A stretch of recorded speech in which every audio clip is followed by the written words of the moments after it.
अब देखो यार, सीएम पंक के एईडब्ल्यू में रिटर्न बाद ऑल आउट का मेन इवेंट तो कंफर्म हो चुका है।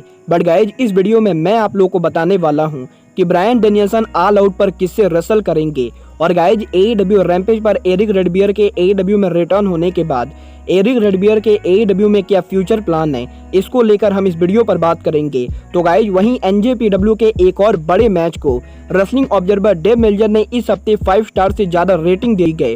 और गाइज, एईडब्ल्यू के farmer TNT champion Miro AEW के वर्ल्ड चैंपियनशिप मैच लड़ना चाहते गए। और गाइज, एईडब्ल्यू में जेरिको अप्रिसिएशन सोसाइटी में एक और मेंबर को इंजरी हो चुकी है। तो गाइज, को ये सभी मेजर अपडेट जानने गए, तो गाइज वीडियो को एंड तक जरूर देखना। और गाइज, जिन लोगों ने अब तक वीडियो को लाइक नहीं किया है, गाइज वीडियो को लाइक कर देना। बट गाइज, चलिए अब बिना किसी देरी के शुरू करते हैं इस वीडियो को। और गाइज, सबसे पहले बात कर लेते हैं एईडब्ल्यू में एरिक रेडबियर के फ्यूचर की। वेल बात करें यहाँ पर एरिक रेडबियर की, तो गाइज इस हफ्ते एईडब्ल्यू रैम्पेज पर एरिक रेडबियर के एईडब्ल्यू में रिटर्न होने के बाद अब यहीं एरिक रेडबियर के एईडब्ल्यू में करंट स्टेटस को लेकर पीडब्ल्यूआई इंसाइडर ने बहुत ही बड़ी अपडेट दी गई, जहां पर पीडब्ल्यूआई इंसाइडर ने इस चीज को कंफर्म किया है कि एरिक रेडबियर का एईडब्ल्यू रैम्पेज पर आना एईडब्ल्यू में एक अपीयरेंस का डील था। और गाइज, क्योंकि एईडब्ल्यू के इस हफ्ते का रैम्पेज शो एईडब्ल्यू मिनीएपोलिस मिनीसोटा में कर रही थी, तो गाइज इसीलिए एरिक रेडबर्ग एईडब्ल्यू पर रिटर्न हुए थे। क्योंकि गाइज, अगर आप लोग को नहीं मालूम है तो गाइज मैं आप लोग को बता दूं,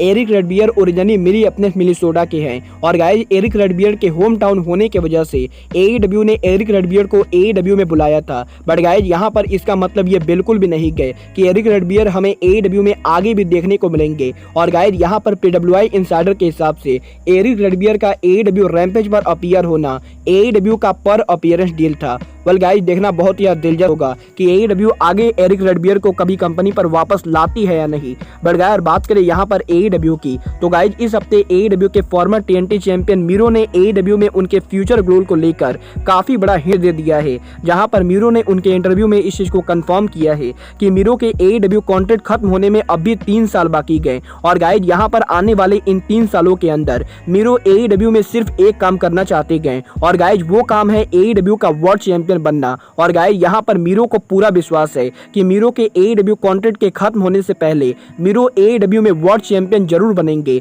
और गाइज, मीरो के प्रो रेसलिंग इंडस्ट्री से रिटायर होने से पहले जो किसी मेजर रेसलिंग कंपनी के वर्ल्ड टाइटल को जरूर जीतेंगे। वेल गाइज, आपको क्या लगता है, एईडब्ल्यू को मीरो को वर्ल्ड चैंपियन बनाना चाहिए या नहीं? आप लोग मुझे कमेंट करके बताइए। बट गाइज, चलिए अब आगे बढ़ते हैं और बात करते हैं जेरिको अप्रिसिएशन सोसाइटी की। वेल गाइज, बात करें यहाँ पर जेरिको अप्रिसिएशन सोसाइटी, तो गाइज यहाँ पर इस हफ्ते जेरिको अप्रिसिएशन सोसाइटी के अंदर एईडब्ल्यू में एक और रेसलर को इंजरी हो चुकी है। और गाइज, इस बार ये रेसलर और कोई नहीं बल्कि 2.0 मेंबर मैट मेनार्ड है। और गाइज, यहाँ पर मैट मेनार्ड ने इस चीज को खुद कंफर्म किया है कि एईडब्ल्यू के ब्लड एंड गट्स मैच में मैट के कम्पीट करने के बाद Matt Maynard currently shoulder injury से गुजर रहे गए। और गाइज, मैट मेनार्ड के शोल्डर इंजरी की वजह से वो करंटली एईडब्ल्यू के अंदर काम नहीं कर पाएंगे। बट गाइज, यहाँ पर अच्छी बात यह है कि मैट मेनार्ड की ये इंजरी ज्यादा सीरियस नहीं गए। और गाइज, मैट मेनार्ड को सर्जरी कराने की जरूरत नहीं गए। और गाइज, यहाँ पर इसका मतलब यह है कि आने वाले 2 से 3 हफ्तों के अंदर मैट मेनार्ड एक बार फिर से एईडब्ल्यू के रिंग में कम्पीट करेंगे। वेल गाइज, ये तो बात हुई मैट मेनार्ड की इंजरी की। बट गाइज, चलिए अब आगे बढ़ते हैं और बात करते हैं एनजेपीडब्ल्यू के जीवन क्लाइमेक्स टूर्नामेंट की।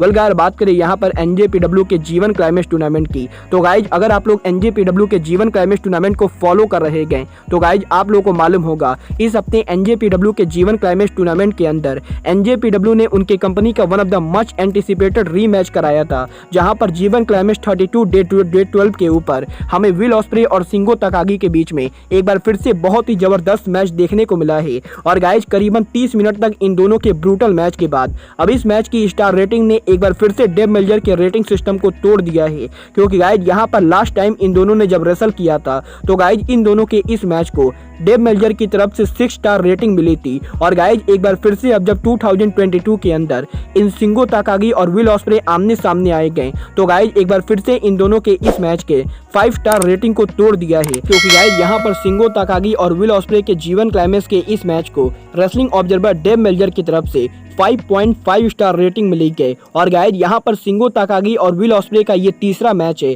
जिसे डेव मेल्जर की तरफ से 5 स्टार से ज्यादा रेटिंग मिली है। और गाइज विल ऑस्प्रे के 5 स्टार से ज्यादा रेटिंग मिलने के बाद अब विल ऑस्प्रे NJPW में दुनिया के वो पहले गजिन रेसलर बन चुके गए जिन्होंने 20 से भी ज्यादा 5 स्टार मैचेस रेसल किए हैं। और गाइज विल ऑस्प्रे ने NJPW के अंदर एक नया इतिहास क्रिएट कर दिया है। वेल गाइज, आप लोगों ने शिंगो ताकागी और विल ऑस्प्रे का वो मैच देखा है या नहीं, आप लोग मुझे कमेंट करके बताइए। बट गाइज चलिए अब आगे बढ़ते हैं और बात करते हैं AEW के upcoming pay per view AEW all out की। वेल गाइस, बात करें यहाँ पर AEW के ऑल आउट पेपर व्यू की तो गाइज इस हफ्ते AEW डायनामाइट पर CM पंक के रिटर्न होने के बाद अब ये चीज तो पूरी तरह से कंफर्म हो चुकी है कि AEW के ऑल आउट पेपर व्यू के मेन इवेंट के ऊपर CM पंक जॉन मॉक्सली को टाइटल वर्सेस टाइटल मैच में फेस करेंगे। बट गाइज इसके अलावा AEW के इस हफ्ते के रैंपेज शो के ऊपर सैमी गुवारा ने एडी किंगस्टन को चैलेंज किया है। और गाइज सैमी गुवारा के एडी किंगस्टन को चैलेंज करने के बाद एडी किंगस्टन ने भी सैमी गुवारा के चैलेंज को एक्सेप्ट किया है। और गाइज यहाँ पर अब ये चीज भी लगभग कंफर्म हो चुकी है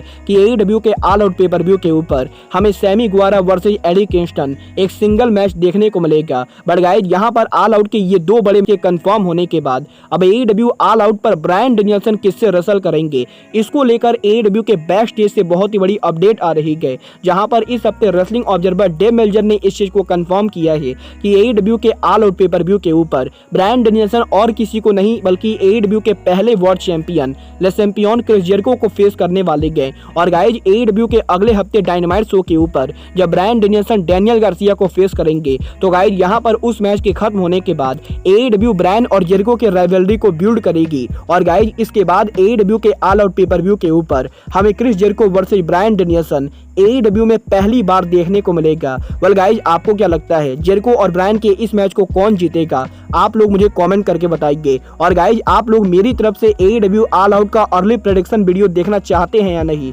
आप लोग मुझे ये भी कमेंट करके बताइए। बट गाइज अब आज के इस वीडियो में बस इतना ही, मैं मिलता हूँ आपसे अपने अगले वीडियो में। बट गाइज तब तक के लिए goodbye, good night and bang.